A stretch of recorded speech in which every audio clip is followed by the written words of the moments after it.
Listen, you haven't known true fear until I used to pull double shifts at this high-end steakhouse in Chicago, the kind of place where the napkins are thicker than my bath towels.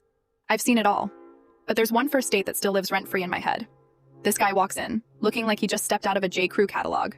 Crisp white shirt, nervous energy, and carrying a small bouquet of hand-picked wildflowers. He'd called ahead 3 times to make sure we had a specific bottle of vintage red. He was all in. Then she arrives.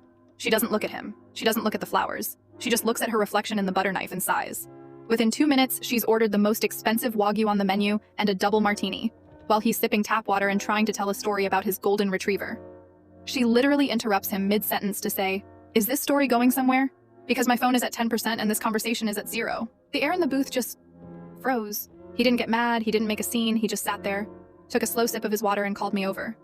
I thought he was going to ask for the check. But instead, he looks her dead in the eye and says, "You're right. We're definitely not on the same page." He handed me his credit card and said, "Please wrap up her steak to go. Give the flowers to that sweet old couple at table 4. And bring me the largest slice of chocolate cake you have." She looked stunned. "You're kicking me out?"